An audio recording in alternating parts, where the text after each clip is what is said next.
ભગવાન શિવનો આ પર્વ એટલે શિવરાત્રી અને ગુજરાતના જાણીતા લોક કલાકારોએ પણ શિવરાત્રીનું મહત્વ સમજાવ્યું છે. પોતાના શબ્દોમાં તેઓએ વાંચ્યું શિવનો મહિમા. આનંદ હોય છે. સાક્ષાત ભોળોનાથ અહીંયા બેઠા હોય, બિરાજતા હોય અને હાજર હોય એવી પ્રતીતિ થાય છે. ગિરનારના મેળામાં ખૂબ જ આનંદ કર્યો. ભજન અને ભોજનના આ મેળામાં શિવરાત્રી ઉજવવાનો એક અનેરો આનંદ છે. ભગવાન ભોળાનાથની સામે એની ગોદમાં કંઈક બોલી, કંઈક વાતો જેવી આવડે છે એવી કરી અને નાનકડો છોકરો જેમ દાદાના ખોળામાં બેહી અને હા ગડથલ કરતો હોય એવો આનંદ કર્યો અને ભગવાન ભોળાનાથને ગુરુદત્ત ગિરનારીના ચરણોમાં વંદન કર્યા. શિવ સમાન દાતા નહીં ને વિપત કે વિદારણ હાર, લજિયા મોરી રાખીએ એ ભોલે નંદી કે અસવાર.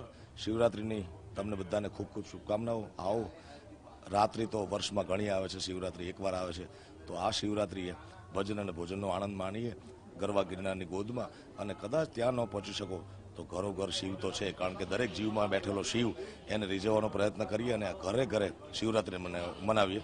જય ગિરનારી, જય માતાજી, જય ભોલેનાથ. એક બીલીપત્રમ, ખાલી એક બીલીપત્ર કોક ચડાવે, એક પુષ્પમ, કોઈ ખાલી એક પુષ્પ ચડાવે, અરે કોઈ એક લોટો ખાલી ચડાવે અને દયાલુ રીજ કર દેત હે ચંદ્ર મોલી ફલચાર. મહાદેવ બધાયને આવું વરદાન આપે છે. એવી આ શિવરાત્રીના દિવસે હું આ બધાયને ફરી વાર શિવરાત્રીની બધાને શુભકામના અને શિવરાત્રીના મારા બધાને ઓમ નમઃ શિવાય, જય શ્રી રામ.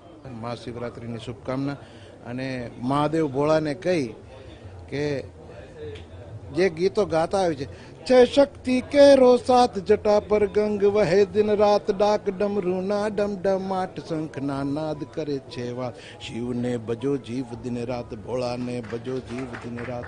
શિવને ભજો જીવ દિન રાત, ભોળાને ભજો જીવ દિન રાત. એવું બોજે ગરવો તપ ધારી રે, એવી જેની વાત છે ન્યારી, કે દાદલ જેના શરણે જાતા ઉઘડે બોલ્યા ભક્તિ કેરા દ્વાર. એંગડી કમ આજવું ભોગીરનાર. એના સાનિધ્યમાં આવતા દરેક માણસના હૃદયના ભક્તિના દ્વાર ખુલી જાય છે. એવા ગિરનાર અને ગિરનારના સાનિધ્યમાં યોજાતો આ શિવરાત્રીનો મેળો, એનું એક અનોખું મહત્વ છે. આ પર્વ માટે હું TV9 દ્વારા ખાસ આમ જનતાને આમંત્રિત કરું છું. અમે આવ્યા છે, આપ પણ આવો.